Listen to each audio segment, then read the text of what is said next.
बिस्मिल्लाहिर्रहमानिर्रहीम। अस्सलाम वालेकुम। मैं हूं मोहम्मद इशफाक और आप देख रहे हैं मेरा सोशल मीडिया चैनल।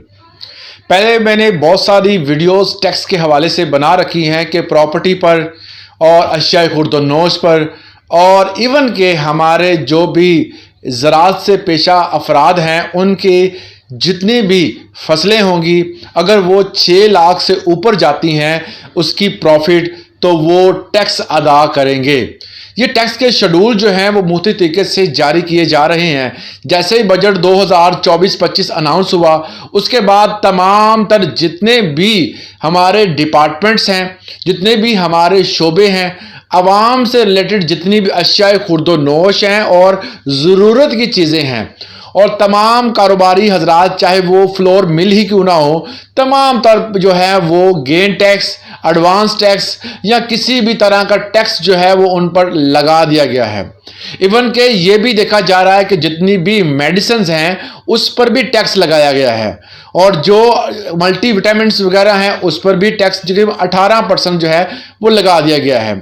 तो ये हुकूमत जो है इसका सारा का सारा फोकस जो है वो टैक्स पर है।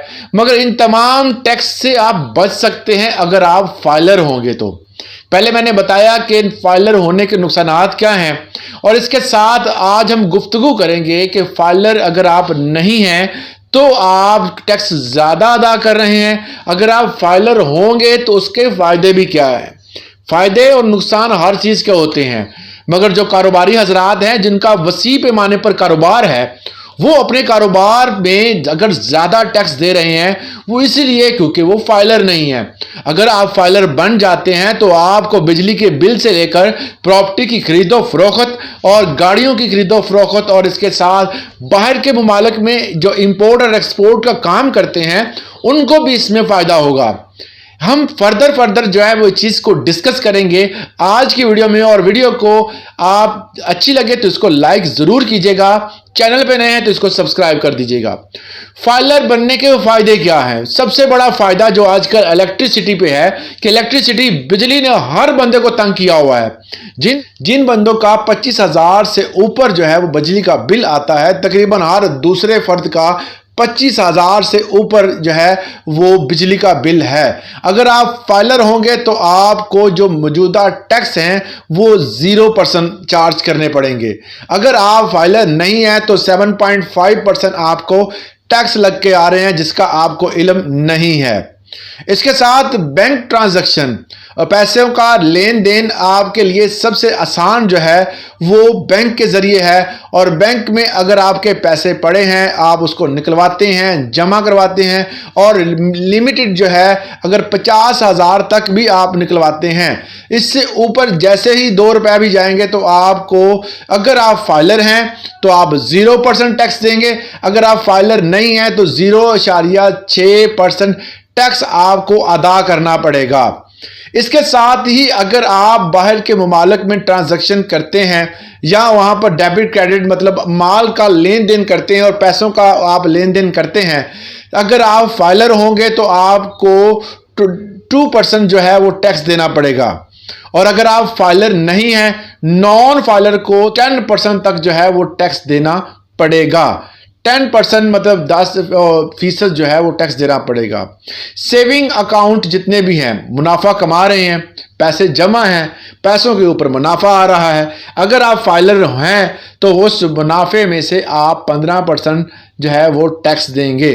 अगर आप फाइलर नहीं हैं तो उसी 15 को डबल करके उन्होंने आपको 30% मुनाफे में से आपको देना पड़ेगा। प्रॉपर्टी की खरीदो फरोख्त के हवाले से मैंने वैसे भी बहुत सारी वीडियोस बनाई हुई हैं कि खरीदने वाला और बेचने वाला दोनों टैक्स देंगे। एडवांस टैक्स के नाम पर है, गेन टैक्स तो उनको देना ही पड़ेगा। अगर प्रॉपर्टी खरीदता है, कोई बंदा खरीद रहा है तो वो 3% फाइलर होने की सूरत में अदा करेगा, 3% तक अदा करना पड़ेगा, और अगर वो फाइलर नहीं है तो 12.5% जो है वो टैक्स अदा उसको करना पड़ेगा। इसके साथ प्रॉपर्टी कोई बंदा फरोख्त कर रहा है, फरोख्त कुनिंदा जो है अगर वो फाइलर है तो एडवांस टैक्स की मद में वो बंदा 3% टैक्स अदा करेगा।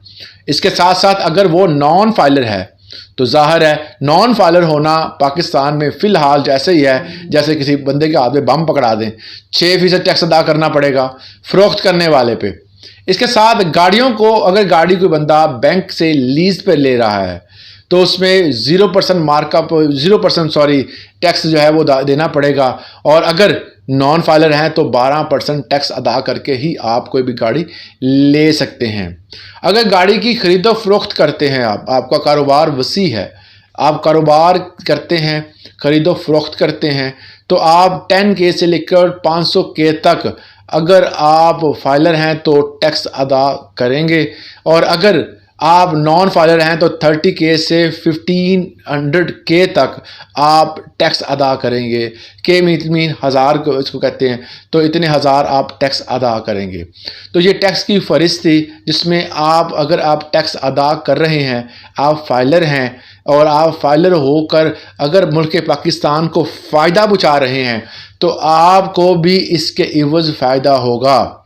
اگر ہم پورے سینیریو کو دیکھیں، وہ ٹیکس کے شیڈول کو دیکھیں، تو ہمیں ایک چیز سمجھ میں آتی ہے کہ اگر ہم ٹیکس پیڈ ہو جاتے ہیں تو ٹیکس پیڈ ہونے سے ہمیں ایک چیز فائدہ ہوگی کہ ہم جو فائلر اگر ہو گئے ہیں تو اس سے ہمیں ٹیکس کے ایک گراف میں ہم آ گئے ہیں، اور ہم جو ہیں باقی لوگوں کی طرح زیادہ ٹیکس نہیں دیں گے، کیونکہ ہم جو ہیں وہ فائلر ہیں، ہم آلریڈی ٹیکس ادا کر رہے ہیں۔ جو ہمیں بجلی کے بلوں سے لے کر بینک سے پیسے نکلوانے تک، اور انٹرنیشنل طور پر ہمیں کوئی پیسے بھیج رہا ہے اس پر، ہمارا کوئی سیونگ اکاؤنٹ ہے اس پر، پراپرٹی خریدتے ہیں اس پر، گاڑی خریدتے ہیں اس پر، یہ تمام تر ٹیکسز جو ہیں وہ ہم دے رہے ہیں آلریڈی۔ اگر ہم فائلر ہو جاتے ہیں تو ان ٹیکسز میں کمی ہو جائے گی، کیونکہ گاڑی خریدی ہے آپ نے، گاڑی کی پیمنٹ تو آپ نے کسی طریقے سے کرنی ہے۔ جب آپ پیمنٹ کریں گے تو اگلا بندہ یہ پوچھے گا آپ فائلر ہیں یا نہیں ہیں۔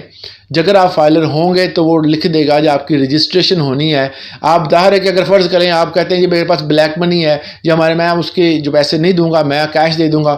جب آپ کیش دے کے گاڑی خریدیں گے تو ہارس پاور کے حساب سے اس گاڑی کے اوپر جو ٹیکس لگے گا، وہ گاڑی جب لکھی جائے گی رجسٹریشن کے لیے، اس کا جب نمبر لگوائیں گے تب بھی آپ کو وہ ٹیکس دینا ہی پڑے گا۔ ٹیکس سے خلاصی نہیں ہے، ٹیکس پیڈ ہو جائیں۔ اگست ستمبر 2 ماہ ہوتے ہیں، یا اس سے پہلے بھی ایک ماہ جو ہوتا ہے اس میں بھی یہ کام شروع ہو جاتا ہے۔ اپنے ٹیکس ریٹرنز بھریں۔ اگر کوئی مسئلہ ہو تو آپ ہمارے نمبرز پہ رابطہ کر سکتے ہیں، مگر یہ ہے کہ اگر ٹیکس پہ آپ فائدہ اٹھانا چاہتے ہیں، آپ نے بلا وجہ جو ٹیکس دے رہے ہیں اس سے بچنا چاہتے ہیں تو فائلر بنیں۔ فائلر بننے میں آپ کا فائدہ ہے۔ اگر آپ فائلر نہیں ہوتے، معیشت کو، ملک کی معیشت کو نقصان ہے، آپ کو بھی نقصان ہے۔ آج کے لیے اتنا ہی، اجازت دیجیے گا۔ اللہ حافظ۔